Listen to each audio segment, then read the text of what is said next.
Bienvenue sur notre première vidéo sur les technologies .NET. Dans cette première vidéo, nous allons commencer avec le framework WPF.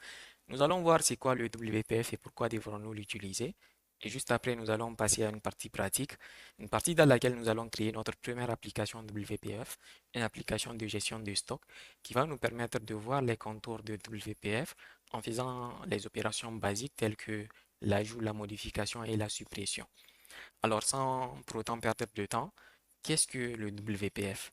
Alors, le WPF, c'est un framework qui est développé par Microsoft pour créer des applications desktop uniquement sous Windows.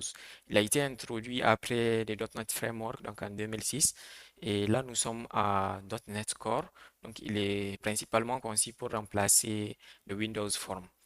C'est que le WPF utilise, il y a le XAML côté vue. Donc le XAML, c'est un langage de balisage, tout comme le HTML, tout comme le XML, qui va nous permettre de définir le user interface et le C# en arrière-plan pour la logique métier. Donc on peut naturellement utiliser WPF avec tous les langages supportés par .NET tels que les Visual Basic et ou tout autre langage. Donc maintenant, pourquoi devons-nous utiliser .NET? Déjà, il y a une nette séparation vue logique. Donc, le WPF utilise en fait le MVVM qui va nous permettre de faire la vue dans un fichier à part et la logique dans un autre fichier. Donc, le WPF utilise également les graphismes avancés contrairement au Windows Form. Donc, on peut faire les transformations 2D et 3D. Il y a également une résolution indépendante d'utilisation d'unités vectorielles, ce qui fait que ça va pas, en fait, il n'y aura pas de pixelisation, peu importe la taille de l'écran. Il utilise également le data binding qui permet une connexion facile entre les données et l'interface utilisateur. Pour faire une petite comparaison entre WPF et Windows Form, en fait, Windows Form est en réalité plus simple à utiliser, mais il est limité côté design et aussi performance. Et le WPF est plus difficile, donc plus complexe à comprendre et à développer, mais il est très puissant et flexible. Les concepts clés qu'on doit comprendre en WPF est que nous avons le XAML comme on vient de le voir, donc c'est un langage qui est très similaire à XML. Il permet en fait de faire une description des différents contrôles tels que les boutons, les fenêtres, etc. Son rôle, c'est vraiment de définir la structure du document, donc les éléments de user interface, comment est-ce qu'ils doivent se placer. Mais contrairement à HTML, il contient également des propriétés supplémentaires, donc ces balises en fait contiennent les propriétés qui sont utilisées en général dans le CSS. Donc, il nous permet de les utiliser directement dans du XAML. Pour ce qui concerne la logique métier, on a le code behind. Donc, chaque vue de XAML contient un code behind dans lequel on peut définir sa logique métier, mais naturellement, c'est juste pour vous dire que ça marche, vous pouvez l'utiliser, mais c'est pas la meilleure manière d'utiliser WPF. Pour ce qui concerne les contrôles, donc nous avons les boutons, les textbox, les listes vues, la combo box comme principaux contrôles, mais il y a également d'autres types de contrôles, donc en fonction de ce que vous souhaiterez faire.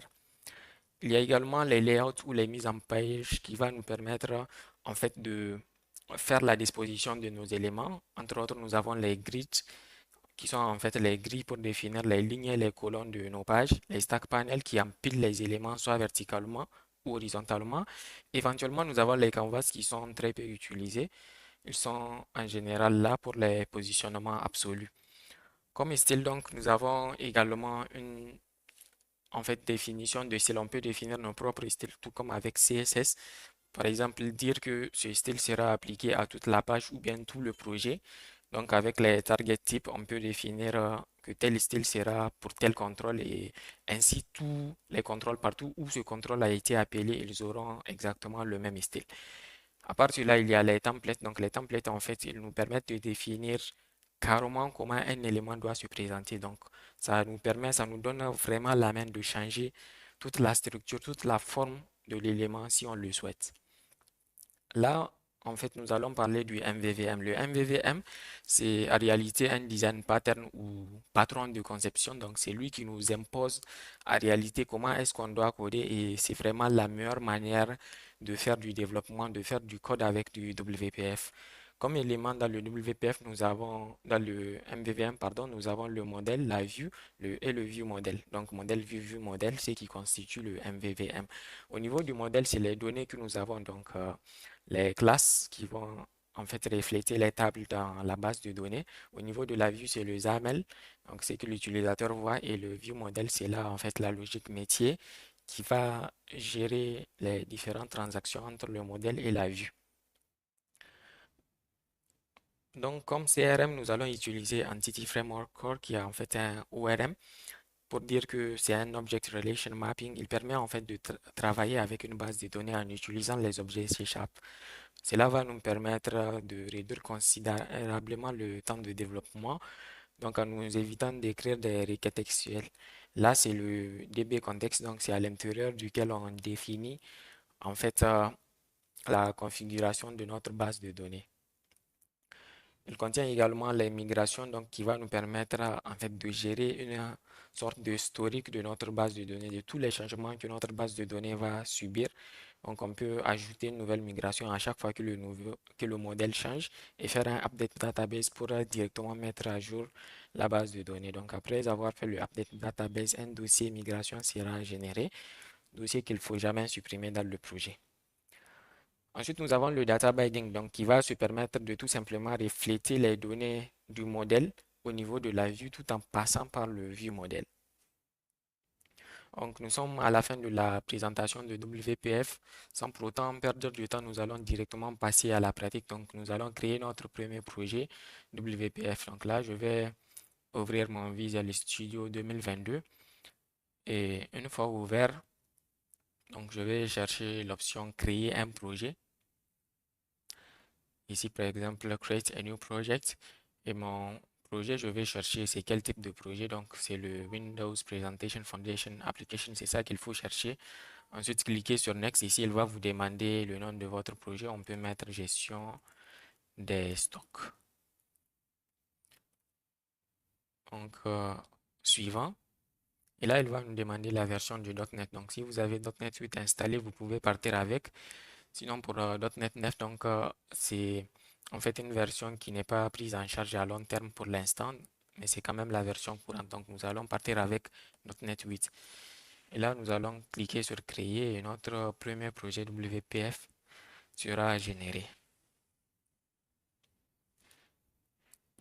Donc, voici à quoi ressemble le premier projet WPF. Comme vous pouvez le constater, il y a un fichier XAML ici qui est le main window. En fait, c'est notre première page XAML de notre projet et c'est une page vide en réalité.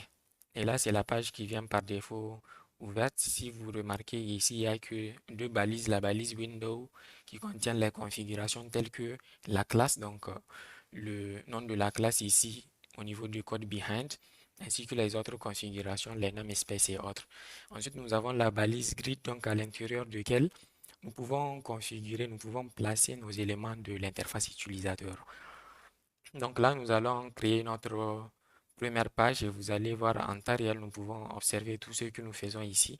Donc au niveau de la balise grid, comme c'est des grids, en fait, nous avons la possibilité de définir et nos lignes et nos colonnes. Dans ce projet, ce dont nous aurons besoin, c'est en général les lignes. Donc nous allons diviser notre page en deux lignes.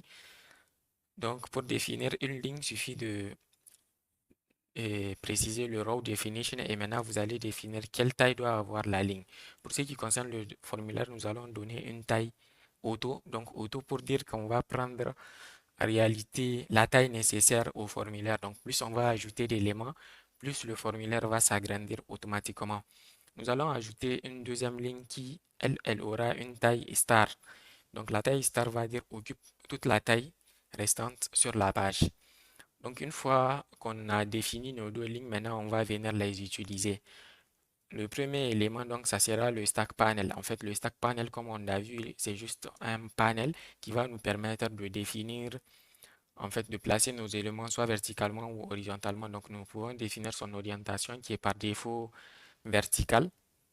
Et ensuite, nous allons lui dire sur quelle ligne est-ce qu'il doit se placer. Donc, le fait de définir grid row à 0, en fait, c'est un peu inutile parce que par défaut, le premier élément, chaque élément que vous définissez, si vous ne lui précisez pas le grid row 0, il va prendre la première ligne par défaut.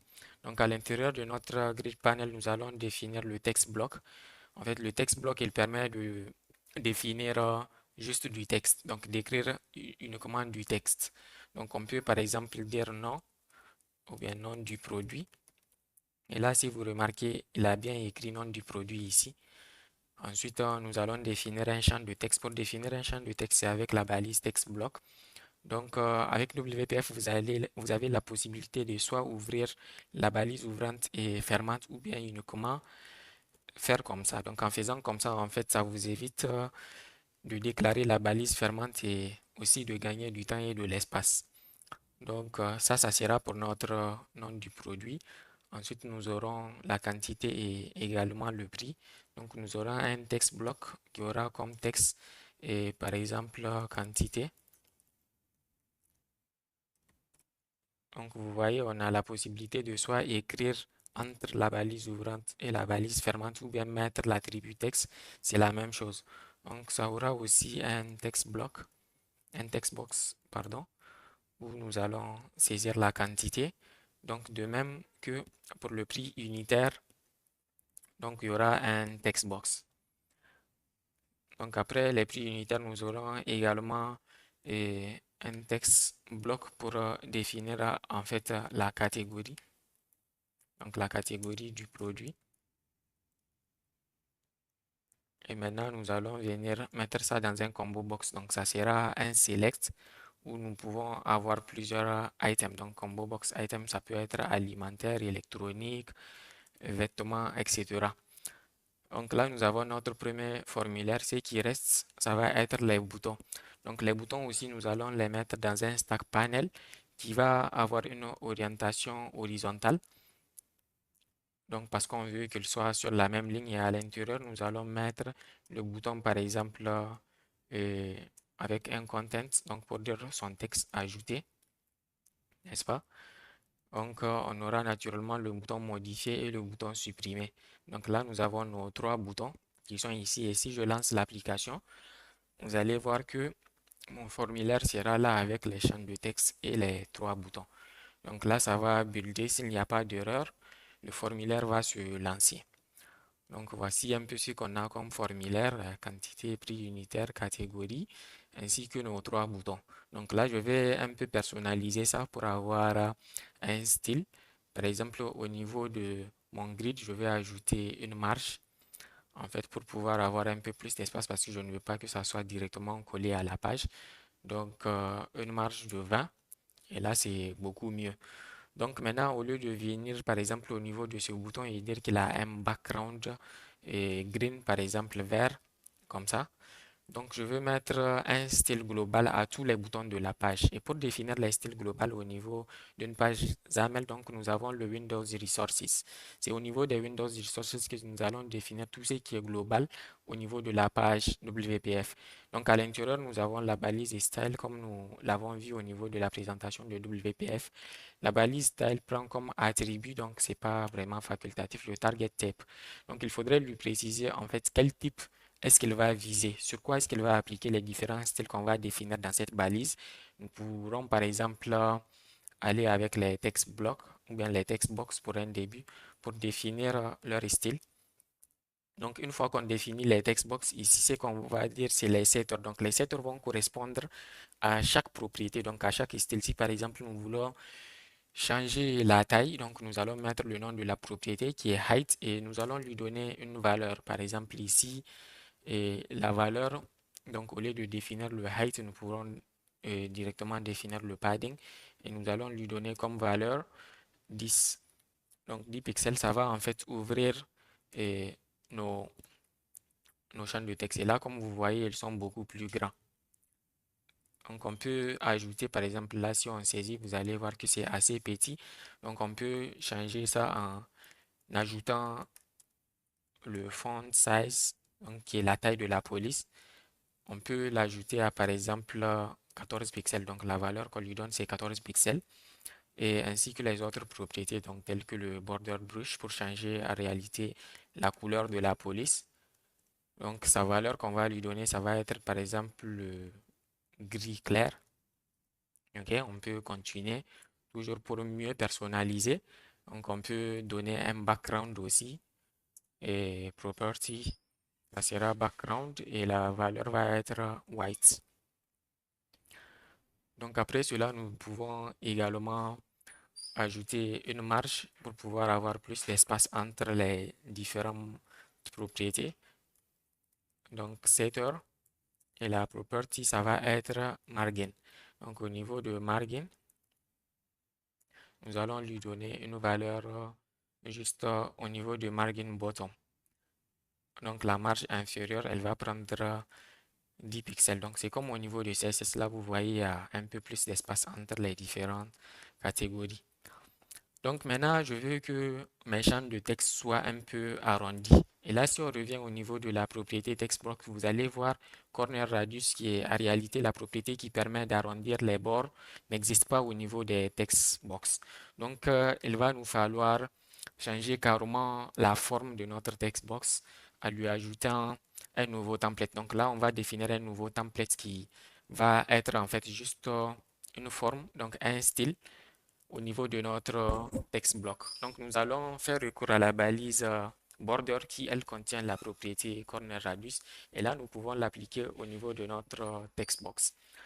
Donc, comme valeur, nous allons aller avec un control template et dans ce control template, nous pouvons définir en fait une balise. Donc, la balise border ici, vous allez voir, elle peut prendre la propriété corner radius. On peut aller avec 5 pixels.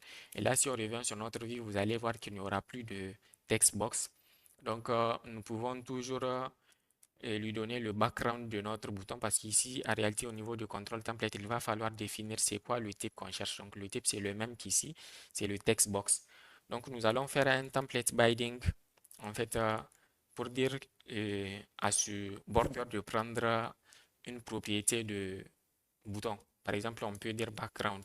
Donc, comme c'est qu'on a défini ici, donc il va prendre la page et là, ils seront confondus. Donc, on ne saura même pas qu'il y a en réalité et un border ou bien le textbox est à l'intérieur du border. Donc là, pour que ça s'affiche, en fait, je dois ajouter le scroll viewer parce que au niveau de mon champ de texte, on peut saisir beaucoup de texte et lorsqu'il y a retour à la ligne, donc il faudrait scroller pour pouvoir voir le reste du texte. Donc voilà pourquoi il faudrait définir le scroll viewer et là, on doit lui donner un nom. Donc au niveau du scroll viewer, le name, ça va être le part. Donc, ça doit être vraiment ce nom, sinon ça ne va pas marcher. Donc, content host. Donc, le part content host, c'est lui qui va nous permettre de, en fait, inclure ce textbox au niveau du border. Donc, en réalité, il est dans la balise border. On va le déplacer parce que le content template ne prend en réalité qu'un seul élément. Donc, là, on a défini notre scroll viewer. On doit redémarrer le projet pour pouvoir voir le changement qui ont été appliqués. Ok, donc là, ça n'a pas directement affiché. Ça veut dire qu'il y a un problème. On doit chercher où se trouve le problème. Donc, au niveau de nos text box, on a défini ici le template, le target type. On va également binder les autres projets tels que le border brush qu'on a défini. Donc, on va également faire un template binding de border brush. Ok, ensuite, on ajoute aussi les autres propriétés qu'on a définies telles que le padding. Donc, padding. Et puis, on va faire template padding de padding. OK. Ensuite, on a le font size. Donc, bon, ça prend pas directement font size ici, mais ça prend... euh,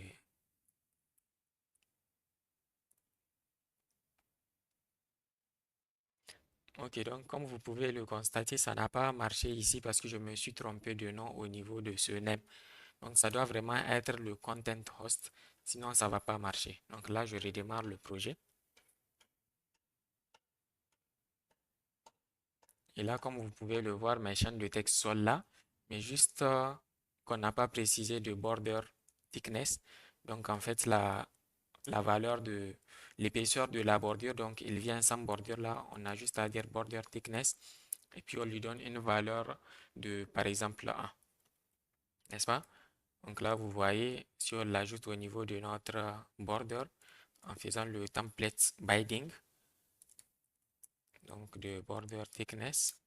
Vous voyez, ça apparaît bien avec les radius et tout. Donc là, j'ai défini ces propriétés au niveau de mon text block. Je peux faire de même avec le combo box. Donc pour le combo box aussi, on va prendre le même style. Et ici, on change le target type. Donc, on ne peut pas mettre en fait le même target type deux fois. Ici, on va dire que c'est pour le combo box. Et ici, pour ce qui concerne, donc j'arrête le projet. Pour ce qui concerne le combo box, on n'a pas besoin de border radius, de corner radius, pardon. Donc, on va enlever ça. Et donc, ce qu'on a, ici, on peut garder ça. Et vous voyez, voici à quoi ressemble mon combo box. Donc là, je peux continuer avec les boutons. Ah, si je lance le projet, vous allez voir que mon combo box est aussi agrandi. Donc, je continue avec les boutons. Pour ce qui concerne les boutons également, je définis les mêmes styles ici. Je change ça en bouton. OK. Donc, j'arrête le projet, sinon j'aurai à chaque fois cette erreur. Et je change également ici pour dire que c'est pour les boutons. Et donc, on a le padding. Le padding au niveau des boutons, on va changer ça horizontalement et puis verticalement. Donc ensuite, au niveau de font size, on garde 14. Le background, par défaut, on va garder du vert. Par exemple, le 28 à 74 et puis 5. Donc c'est du vert qui est un peu clair. Et puis le border thickness, on va mettre ça à 0 parce qu'on ne veut pas avoir des bordures au niveau du bouton. Donc si on met ça à 0, on peut... Et ici au niveau, au lieu de border radius, parce que ça sert à rien, ça ne va pas s'afficher de toutes les façons. Donc on change le background en vert. Donc maintenant au niveau de template, il y a une petite chose qui va changer. Comme on n'est pas au niveau d'un text box, en fait, celui-ci va être remplacé par le content presenter parce qu'au niveau du bouton, en réalité, il n'y a pas de scroll à faire, c'est un texte fixe. Donc on va juste ajouter le content presenter. On lui donne un horizontal alignment de center, donc il sera centré horizontalement et verticalement. Donc tout ça pour que ça soit directement confondu au border. Donc c'est juste le contenu qu'on présente ici au niveau de nos différents boutons. Là, je lance le projet pour pouvoir voir le rendu. Donc, on remarque bien que nos boutons sont ainsi et puis ils ont tous en fait les mêmes couleurs. Donc, moi, je ne veux pas que tous mes boutons aient les mêmes couleurs. Déjà, je vais changer la couleur de texte. Donc, ça va être le setter. Non, ça sera au niveau du style de bouton. Donc, je définis un setter qui aura comme propriété et font, non, ça sera pas avec font, mais foreground color. Donc, foreground, sa valeur, ça va être du white. OK. Donc, là, j'ai mes boutons avec du texte white à l'intérieur. Donc, là, ce que je veux faire, toujours au niveau des boutons, pour qu'il soit un peu séparé, je veux mettre de l'espace à droite. Donc, j'ajoute un margin ici, un setter. Bon, il y a déjà un margin, je vais l'utiliser ici pour juste changer la valeur à droite. Donc, le liste va revenir ici. Et là, vous voyez, j'ai mes boutons un peu plus séparés.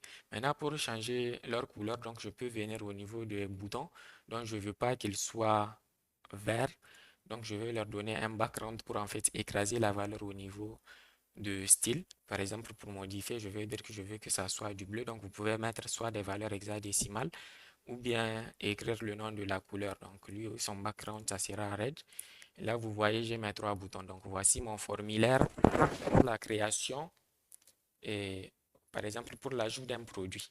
Donc, juste en bas, je vais ajouter et, ma liste pour afficher les différents produits qui seront ajoutés. Donc là, je vais dire qu'au niveau de ce grid, de ce stack panel, donc j'ajoute un commentaire pour dire qu'ici, c'est formulaire. Et juste en bas du formulaire, donc je vais ajouter liste des produits. Et au niveau de la liste, il y a une balise qu'on appelle list view. Donc elle est justement faite pour cela. Donc list view, en fait, si je ne lui précise pas son row, comme je l'ai dit au début, elle va venir s'afficher sur la première row, donc qui est row 0. Donc, je dois lui dire, hey, list view. Toi, tu dois plutôt être sur la deuxième row. Et là, vous allez voir qu'elle va se placer en bas. C'est elle ici. Et là, si j'agrandis, vous allez voir qu'elle occupe tout le reste d'espace qu'on a laissé. Donc, c'est ça, en fait, le grid start, le height start là qu'on a mis. Donc, occupe tout l'espace restant qui a été laissé. Donc, là, si jamais je modifie et, par exemple, la taille de mon formulaire, vous allez voir que lui, il va se rétrécir pour lui laisser de l'espace. Donc, à l'intérieur du grid view, on a les grid view à l'intérieur des list view. Les grid view, en fait, c'est eux qui nous permettent de définir les différentes colonnes au niveau de list view. Donc, on a les grid comme enfant, grid view column. En fait, c'est à l'intérieur qu'on définit les headers pour chaque colonne ainsi que les valeurs qu'il va prendre. Donc, on a le nom. On peut lui donner comme width, donc largeur 250. Et là, vous voyez, ici, je dois redémarrer pour que ça prenne. Donc, à part le nom, nous avons la quantité. Donc, 100. Et après la quantité, nous avons le prix. On peut dire prix, par exemple, en francs CFA. Donc, après le prix, nous avons la catégorie. Donc, maintenant, si je redémarre mon projet, il doit m'afficher donc, la liste de mes éléments. Donc là, il y a un petit souci au niveau de list view. En fait, list view, je vais voir c'est quoi l'erreur. L'erreur est que j'ai directement défini grid view dans list view, alors que ça doit être défini dans list view.view.